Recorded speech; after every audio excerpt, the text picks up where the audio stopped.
Not one. Two. Oh no. Oh God. What?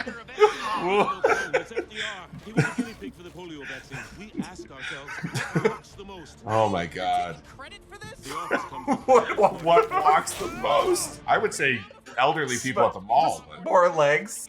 Oh my God. This shows. This is wild.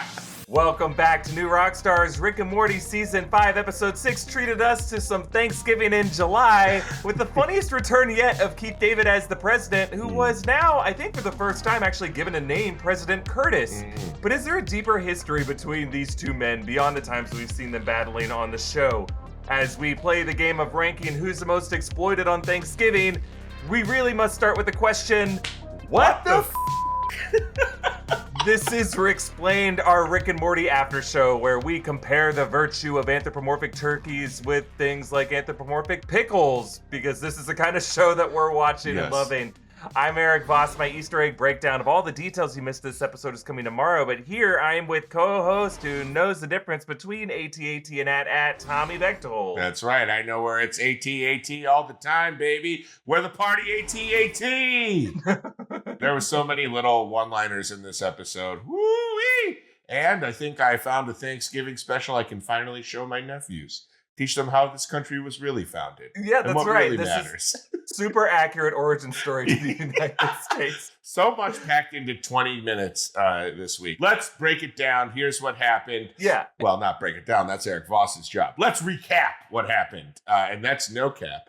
Rick tries to steal the Constitution, but Morty accidentally torches it along with the Liberty Bell, the Lincoln Memorial, and he activates the robot assassin inside of the Statue of Liberty because you can never trust the French, as I've always said. I mean, I never thought we would go to National Treasure as a Rick and Morty cold open, but to do that and to immediately wreck everything, perfect beginning. It was, we started off with a bang, or a ding, or a dong, as a Liberty Bell.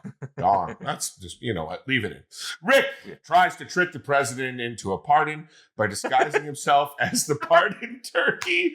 I can't even read this without laughing. But both are several steps ahead of each other. It's like a great callback to those like thriller movies where like the two sides have outwitted each other, but neither side knows. Oh, so good. The president has ordered a squad of soldiers to transform into turkeys. They'll have turkey eyes. To track Rick and Morty down and eventually turns himself into a turkey to join the fight. In the scramble, the president's ID chip goes into a random turkey who gets humanized and takes over the government with turkey super soldiers. Because of course he does. Yeah, there's a really fun rule that I think the writers just kind of came up with to justify how they wouldn't recognize each other. The human turkey face blindness. Yes. It's a real thing. But it turned into like an actual thing that Rick has to an arc for him. He discovers, wow, the it's face a real blindness thing. is real.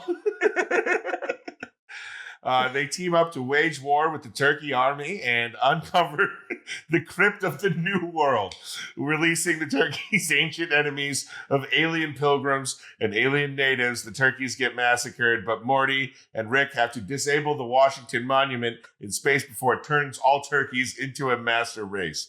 Morty destroys more American heritage. That seems to be his specialty in this episode. And the president kills his turkey Doppelganger. I'm sorry that I made you say that, Tommy. No, I'm not sorry. I'm about to get Gobbleganger, Gabagool tattooed on my chest. Get that Gabagool. And then in the post-credit scene, the soldier Coop, voiced as always in everything that he does, incredibly, by Timothy Oliphant, who could literally read an Archie comic and make it interesting. Yeah. Still struggles with his wartime experience as a turkey, which if you unpack it and relate it to real life is heartbreaking. But when he's cartoon pecking blueberries off the floor of a fake grocery store, it's pretty funny. Agreed. Yeah, it was one of these things. I guess it's kind of a mix of American Sniper and the Hurt Locker. Because in the Hurt Locker, he ends in a grocery store just looking at cereal. Like, I don't know what to pick. Like, and then of course the just in case you didn't understand what was going on voiceover. This guy thinks he's a turkey. I don't want to pay for his health insurance. I mean, that's so messed up. But that is like, that's how we feel. That's how so many people feel. How this country treats them. And it's like you're not like me. I don't want to pay for anything for you, which is always good. That's always a great. Exactly. I know. Yeah, there was some, like we were talking before the show, like just the right amount of like political commentary that like, and I do like how the president for a second, like Summer starts to feel insecure about her hot take that Thanksgiving is covering up the history of That's genocide. what young people do compared to genocide. Summer for a second is like, I don't really know the full history of this. I'm just regurgitating something I read on social media. And to be fair, when the president Turkey bribes Congress, it's bipartisan that they're willing to. He gets 100% approval, so it's not like this episode was taking aim at just Republicans. It was saying every elected official, if they're just given a pay raise, you could convince them to turn the country over to a genetically transformed turkey human. Oh boy. Well, I think there is a deeper history to Rick and the president because this is the most we've seen the president in a season before. He's kind of becoming a regular on the show. It feels like. I'm saying this now, realizing this may be the last time we see him this season. But I think just these 3 instances we've seen in this season are starting to tell us a story about him and Rick that I just want to dig into a little bit. Right. But before we get to that, just a reminder that if you want to help us make more great content at New Rockstars shows like Ricksplained, one of the best ways that you can support us is to check out our merch at newrockstarsmerch.com. The shirt I'm wearing is something that you can buy on the site. We also have some Black Widow inspired designs. We still have some Loki inspired designs that you'd really like. So support this channel. Get yourself some cool swag by going to newrockstarsmerch.com. But yeah, Tommy, what's our first question coming out of this episode? So as we were talking about, and I think we both have some thoughts on, does Rick have a history with the president that we don't know about? Yeah, so I went back to check. This is the president's 3rd appearance this season alone. He was in the Sperm Monster episode, of course. God, yes. He made a cameo in that Decoys episode. That was great. This is his 6th episode overall. He first appeared in season 2's Get Swifty, and then season 3's The Rick, Chury, and Morty date, which, unlike Get Swifty, really showed the rivalry between Rick and this reminded me a lot of that episode of just rolling around fighting underneath all the National Mall. Yes. You know? But there was that visual cameo in the season 4 premiere. Let's not forget an alternate fascist version of the president in the photo. But we do now finally learn his name, which is weird. 5 seasons into a show, you don't fully name a character, and then suddenly you do. The newsreel called him President Curtis.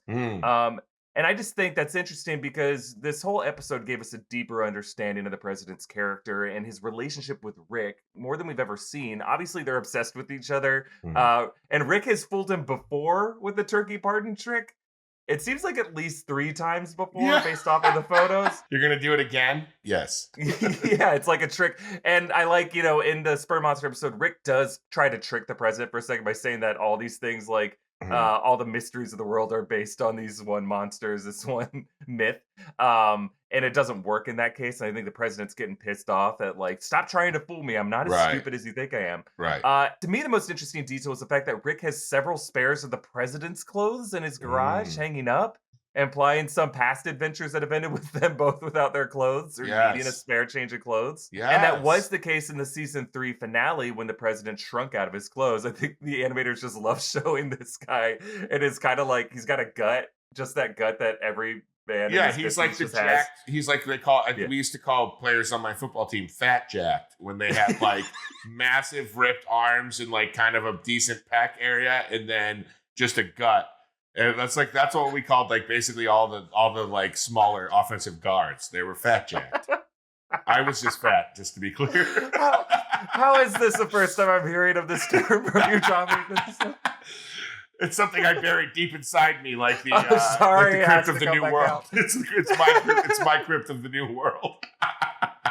No, there was this one moment, this kind of callback where both the Summer and the vice president ask, "Why don't you two just fucking get it over with?" Like just another example of everyone's noticing how they're weirdly obsessed with each other. And then at the end of the episode, as Rick and the president see those rival aliens hugging it out, they're both moved by it. I think sincerely. Yeah. So on the one level, obviously this is just a battle of egos between 2 men who are not accustomed to having their power checked or questioned. He's the president of the United States, leader of the free world, and then Rick. Right. And as Morty pointed out, their hatred of each other and their criticisms of each other is justified, right? Like the president needs Rick to make America exceptional and clearly benefits from his wisdom and his knowledge. Right. Whereas Rick needs the president to, guard the wall, to keep the lights on so that he can go on his adventures and shit on everything. Right. I'm looking deeper into this, and I think Rick has gotten the president out of a lot of jams in the past. Not just the ones we've seen like Get Swifty, because we know this president is involved in a ton of hilarious conspiracies, like in this episode, Spider FDR, the Crypt of the New World. Right. But back in Rick, Shuri, and Morty the season 3 finale, there were those murderous twins. Like there was a lot of weird, creepy history to the American presidency. And then at one point, there's like a set that they roll past in their fight, and it's the faked lunar landing set. So I think the idea is that the America in this world did fake the moon landing at some point. But I think Rick would have been aware of that. Right. And what's interesting is later in this episode, when Morty is in space fighting with Rick, he lasers the Washington Monument, and then a laser hits the flag that's on the moon. So in this world, America still did end up going to the moon somehow. Right. They just also filmed a backup. They just also filmed it. Which is what a lot of our moon conspiracy theorists believe, is that, we did actually eventually go to the moon, but the 1969 mission, we did not. We filmed that. That's the belief.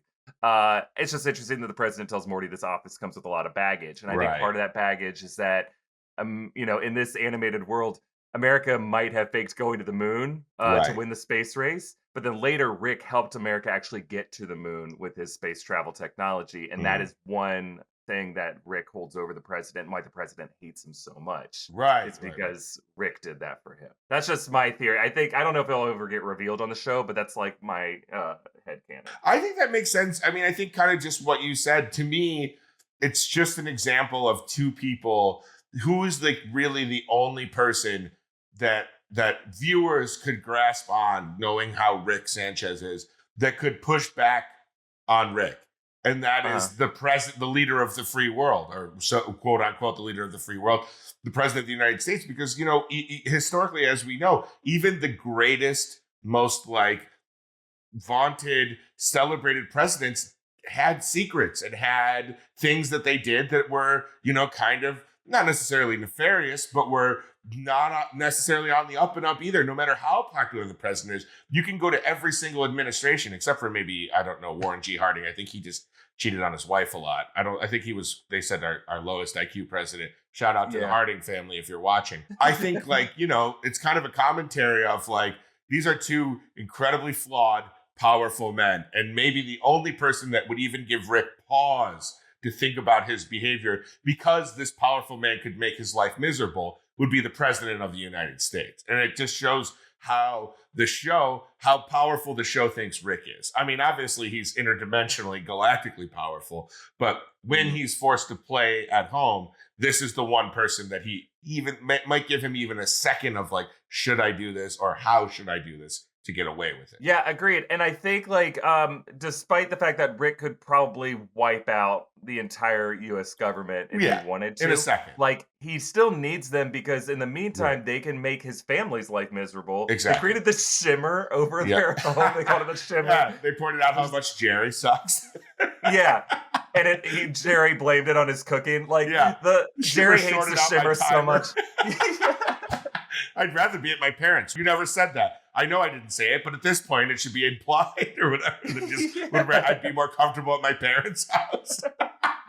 He's so good. Chris Parnell. Yeah. Oh my God, he's incredible. And I think a lot of it, our enjoyment, why they keep bringing back the president, is like Keith David's delivery of all this is so fun. And the writing, the one-liners they gave him in this episode, I think was a step beyond what they've written for him before. Like, it was a little burst back in Get Swifty of where he's like, wait, can I kill people with my mind? Like, just a little one-off.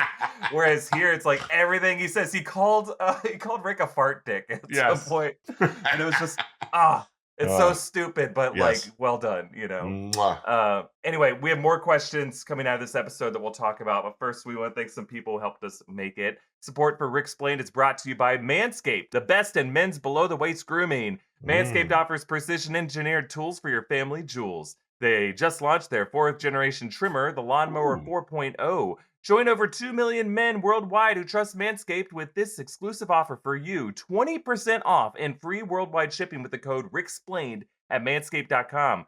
Based on the coloring of the blur used to cover up Rick and Morty and the president's genitals, we're going to assume that those characters are pro-manscaping. That's right. Rick Sanchez would appreciate the technology of the new Lawnmower 4.0. Its advanced skin-safe technology gives us all the confidence in shaving in our most sensitive parts. It also has a travel lock, a 4000K LED spotlight, and wireless charging. And if you've been shaving down there with the same nut trimmer you've been using on your face, you've been doing it wrong. No person wants to end up with pubes in their mouth. Depends on whose pubes, to be fair. That's true. I mean, if it's Jennifer Love Hewitt's pubes, I'll eat those like it's Thanksgiving dinner. What? When is this? This is 1998. Yeah. Party of Five is the #1 show on TV. Oh my God. Well, it's time to get your own ball hair and body trimmer with Manscaped to make me time the best time and enhance your confidence with some nice, smooth boys. Get 20% off and free shipping with the code Ricksplained at manscaped.com. That's 20% off with free shipping at manscaped.com and use the code Ricksplained. Unlock your confidence and always use the right tools for the job with Manscaped. Thank you also to Keeps for sponsoring this video. 2 out of 3 men will experience hair loss by the time they turn 35. Keeps offers a simple, stress-free way to keep your hair.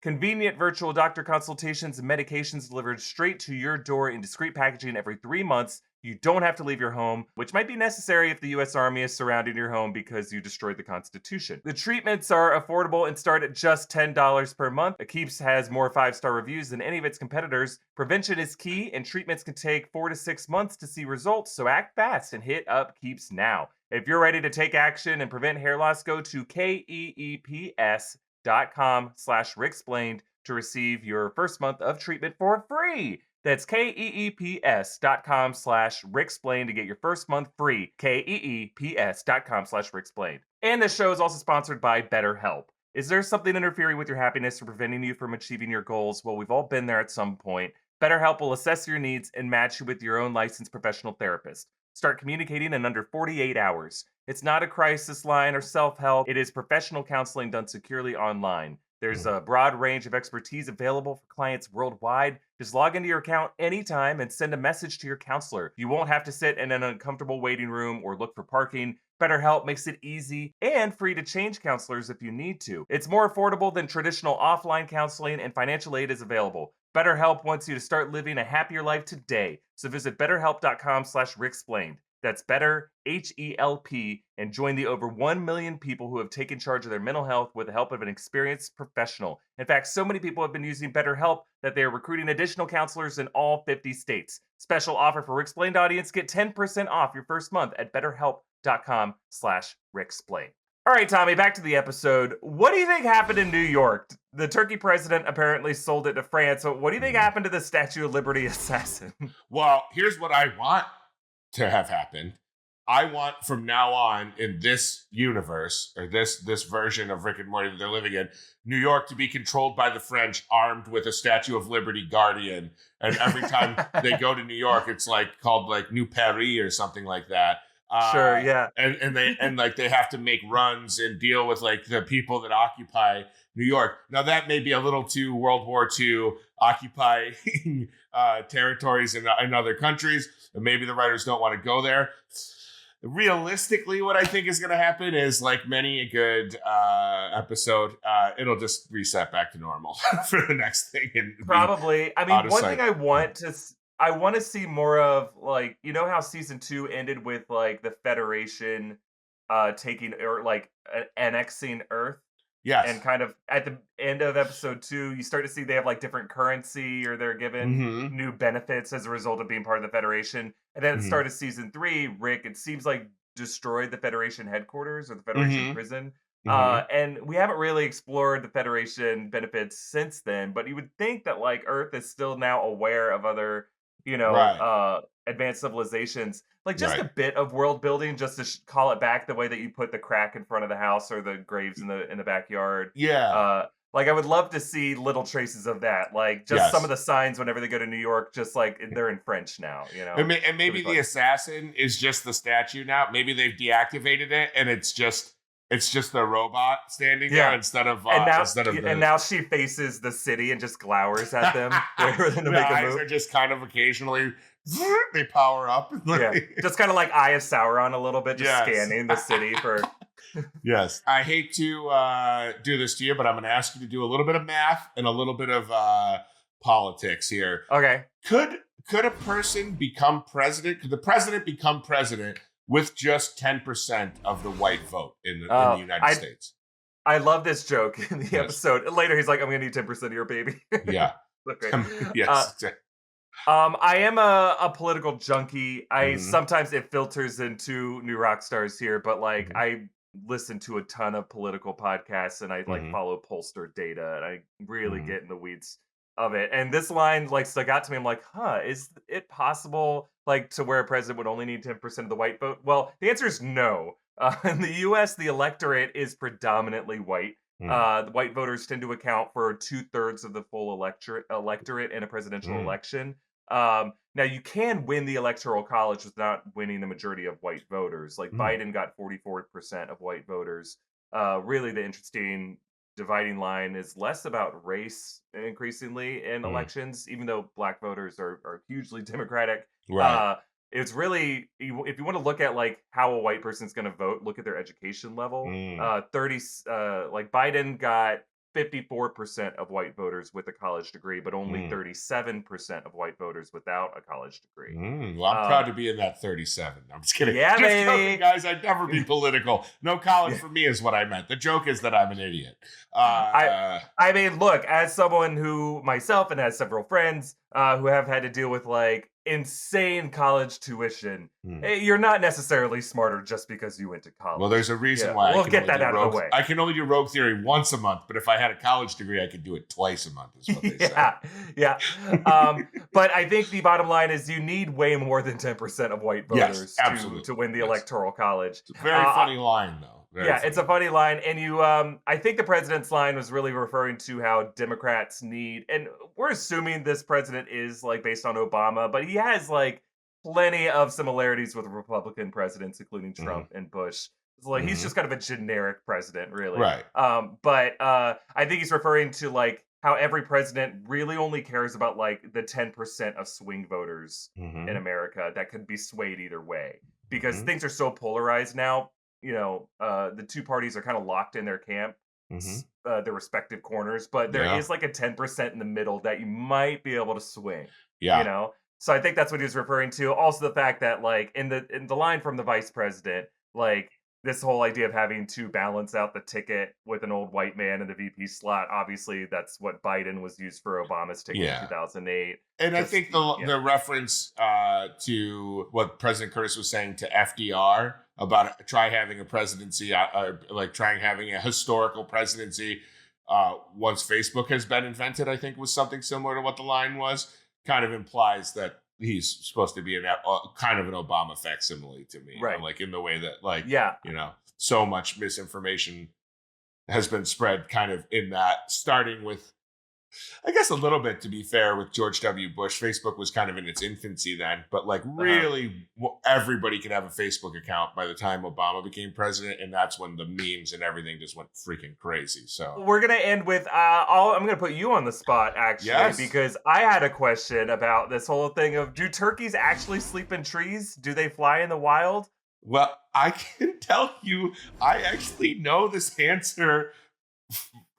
Without any prodding. My brother Rob, shout out to him, very nice young man, has land that he owns land behind his house that he hunts on that have wild turkeys. And he's told me stories of being like scared out of his life because a turkey coming out of a tree at like 4 a.m. when he's going to, like, because they hunt deer. The deer population in Western New York is so huge. The hunters are very necessary because the deers are just running into traffic and people are dying from auto accidents. So, like, you know, I mean, not that I need to justify my brother, but he's a very responsible hunter. When he hunts, if he kills something, he takes it to a butcher and we eat it. You know, we'll all, you know, we we use the animal. We don't just Yeah, leave I it come out from there. a family of hunters too. I think people who take this seriously, they know what they're doing. They're not just idiots out there with machine guns. That boring disclaimer aside, turkeys have poor night vision, so roosting in trees keeps them safe from predators in the darkness, like my brother, and the weather. And they only move when it's utterly necessary. So at dusk, they fly up into the trees and sleep, and then they pitch down at dawn. And let me tell you, it's the pitch down, I think, that like traumatized hunters, because you don't realize how huge a wild turkey is. Like it just, he said it's it's just like a cannon, like a giant like boulder just ascending back down to earth with flapping wings. So here's the fun fact that people may not know, but I know Tom Bechtold knows because, again, thanks to my brother, turkeys are excellent flyers. Turkeys are the Sully Sullenbergers of birds. They can fly straight up 50 feet in the air just to find a tree to sleep in. They can escape from predators by flying at an alarming rate. Turkeys are, I think it was Michigan coach Jim Harbaugh that said he never ate turkey because it was a scared bird. And he thought that if he ate the turkey, he would absorb the scared energy of the bird. I think turkeys are awesome. I think you should eat more turkey if you eat meat because they're excellent at escaping. And, if there's one thing a big man like me needs, it's better skills at escaping. I'm always trying to get out of scrapes and I just got to turn sideways to get through a tight turnstile. I need turkey skills. So that's why this month I'm launching the Tommy's Turkey Initiative, which, by the way, I did notice that turkey company was named after me. So I'm going to assume that was personal. You are now canon in Rick and Morty. That is the Tommy Easter egg. Yeah. Yes. Well, we'll leave it there. That's it for this episode of Ricksplained. My Easter egg breakdown of all the little details you missed this episode, including Tommy's cameo, will come out tomorrow. Tommy and I will be back next week to react to episode 7. We might be able to get it out to you early because, yes, this episode is out in the world online already. Many of you may have already seen it, but we don't want to make any videos about it until it comes out on Adult Swim. Yeah. Just as a courtesy to people who don't. Well, because the people on the show like the content that we put out, so we probably don't want to antagonize them. Right, for sure. But stay tuned for that. I'm really excited to talk about that episode. In the meantime, follow Tommy at Tommy Bechtold. Follow me at EA Voss. Follow New Rockstars. Subscribe to Ricksplained wherever you get your podcasts. Thank you for watching, and we'll close with our favorite moment of the episode. Targeting all American turkeys. Oh my god, they gave it a voice? Who is this for? We're in space.